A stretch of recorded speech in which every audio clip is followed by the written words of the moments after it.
I think we need to quit mincing words and just talk about truths. And what it was going to be was an armed revolution. I mean, people died that day. Law enforcement officers died this day. There was a gallows set up in front of the Capitol. This could have been the spark that started a new civil war, and no one would have won there. That would have been good for no one. Most Americans would know the Oath Keepers as a violent far-right gang, best known for attacking the U.S. Capitol on January 6th. Now, the Oath Keepers are back in the Capitol, but this time, the mood is very different. This time, a former Oath Keeper is in the House chamber defending democracy. Former Oath Keeper spokesman Jason von Tatenhove testified this week before the House committee investigating the January 6th attacks, and his new testimony shed a chilling light on an already horrifying attack on our country. In testimony that lasted hours, von Tatenhove gave Americans their closest look yet into Trump's deep relationship with the far-right militia group. But it might be helpful to remind you who the Oath Keepers actually are. The Oath Keepers are the largest right-wing anti-government movement in the country, with over 5,000 members nationwide. Most of those are retired police or military veterans. Some are even active-duty police and military.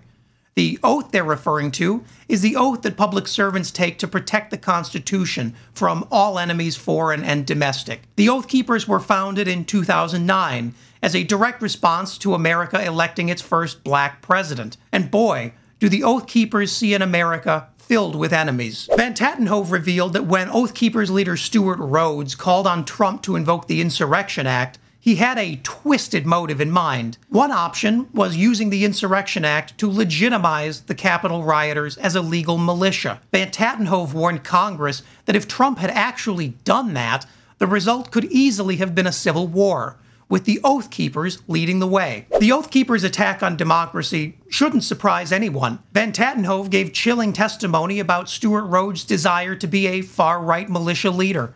And in Rhodes, Trump found a kindred spirit, someone willing to use brute force to achieve his political goals. And this little collaboration between top Republicans and the Oath Keepers has been going on for a while now. In 2014, the Oath Keepers shot to fame on the Fox News media circuit thanks to their armed standoff with the Obama administration. In that incident, Nevada rancher Cliven Bundy said he'd rather declare war on the United States than pay cattle grazing fees.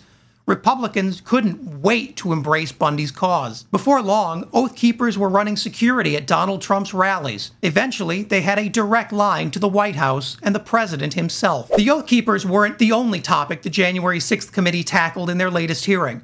They also dug deep into the criminal escapades of another far-right militia, the Proud Boys. Here's a fun sedition fact for you. Not only is Florida the home of Donald Trump, it's also the home to nearly half of all the Oath Keepers arrested in connection with January 6th, and a third of all the Proud Boys. Overall, Florida leads the nation in the number of its residents who participated in and were arrested for attacking the Capitol. Anyway, January 6th committee member Jamie Raskin noted that Trump's rally was actually the first time the Proud Boys and the Oath Keepers had ever really worked together, effectively unifying the far-right paramilitaries under Trump's direct control. What the committee revealed is a web of encrypted text messages and phone calls to current and former Trump officials in the days and weeks leading up to the riot. And as we now know, those texts and calls were unfolding at the same time that the Proud Boys leadership were busy coordinating that Capitol attack plan. Americans have now heard from some of Trump's closest advisors. They've heard from the right-wing extremists who planned and executed the attack on the Capitol. And they've heard from the president himself,